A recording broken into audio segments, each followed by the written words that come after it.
ಆ ಕಡೆಯಿಂದ ಹೊಡಿತಿದ್ದು black plate ತೆಕ್ಕೊಟ್ಟು ಸುಮ್ಮನೆ ಅವೆಲ್ಲ ಫೋಟೋ ಕಳಿಸ್ತೀನಿ ತನಕ. ಚುನಾವಣೆಯಲ್ಲಿ ನಮ್ಮ ಬಣದಿಂದ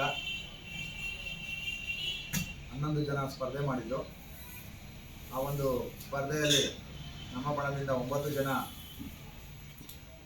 ಆಯ್ಕೆಯಾಗಿದ್ದಾರೆ. ವಿರೋಧಿ ಬಣದಿಂದ 2 ಮಾತ್ರ ಆಯ್ಕೆಯಾಗಿದ್ದಾರೆ. ಈ ಒಂದು ಬಣದಲ್ಲಿ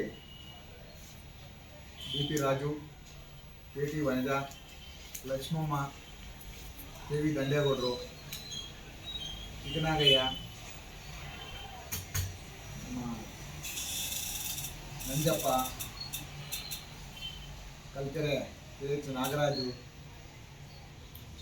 ಸೋಮಶೇಖರು, ರಾಮಲಿಂಗಯ್ಯ, ಹೀಗೆ 12 ಜನ ಸ್ಪರ್ಧೆಯಲ್ಲಿ 9 ಜನ ನಮ್ಮ ಬಣದಿಂದ ಆಯ್ಕೆಯಾಗಿ ವಿರೋಧ ಬಣದಿಂದ 2 ಮಾತ್ರ ಆಯ್ಕೆಯಾಗಿದ್ದಾರೆ. ನಮ್ಮ ಬಣಕ್ಕೆ ಹೆಚ್ಚಿನ ರೀತಿಯ ಸಹಕಾರ ನೀಡಿದಂಥ ಮತದಾರರಿಗೆ ಕೃತಜ್ಞತೆ ಅರ್ಪಿಸ್ತಾ ಇದ್ದೀವಿ.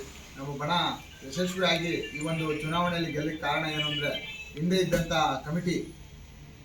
ಚುನಾವಣೆಯಲ್ಲಿ ಗೆದ್ದಂಥ ಕಮಿಟಿ ನಮ್ಮ ಮತದಾರರಿಗೆ ಹಲವಾರು ಆಶ್ವಾಸನೆಗಳು ಕೊಟ್ಟಿದ್ದರು.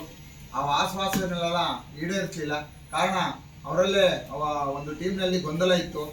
ನಮ್ಮ ಜಿಲ್ಲಾ ಬ್ಯಾಂಕಿನ ಜೊತೆ ಒಳ್ಳೆಯ ಸಂಪರ್ಕ ಇಟ್ಕೊಂಡಲೇ ಹೊಸಬರಿಗೆ ಸಾಲ ಕೊಡಿಸೋದಾಗಲಿ ಹೆಚ್ಚುವರಿ ಮಾಡಿಸೋದಾಗಲಿ ಮಾಡೋಕ್ಕಾಗಲಿಲ್ಲ ಅವ್ರ ಕೈಲಿ. ಆ ಒಂದು ಕಾರಣದಿಂದ ನಮ್ಮ ಮತದಾರರು ಅವರ ಮೇಲೆ ವಿಶ್ವಾಸವನ್ನು ಬಿಟ್ಟು ನಮ್ಮ ಬಣದ ಮೇಲೆ ವಿಶ್ವಾಸವಿಟ್ಟು ನಮ್ಮನ್ನು ಇವತ್ತು ಗೆಲುವಿಗೆ ಕಾರಣಕರ್ತರಾಗಿದ್ದಾರೆ. ಅವರಿಗೆ ಹೃತ್ಪೂರ್ವಕವಾದ ಕೃತಜ್ಞತೆ ತಮ್ಮ ಮೂಲಕ ಸಲ್ಲಿಸ್ತೇವೆ. ಸಂಘ ಗೊತ್ತಾ? ಸದಸ್ಯರು 1000 ಚಿಲ್ಲರೆ ಇದ್ದಾರೆ. ಒಟ್ಟು ಪೂರ್ತಿ ಶೇರನ್ನು ತುಂಬಿದ್ದವರು 663 ಜನ. 663 ಜನಕ್ಕೆ ಚುನಾವಣೆ ನಡೀತು. ಆ ಚುನಾವಣೆಯಲ್ಲಿ ನಮ್ಮ ಬಣ ಯಶಸ್ವಿಯಾಗಿ ಜಯಗಳಿಸಿದೆ.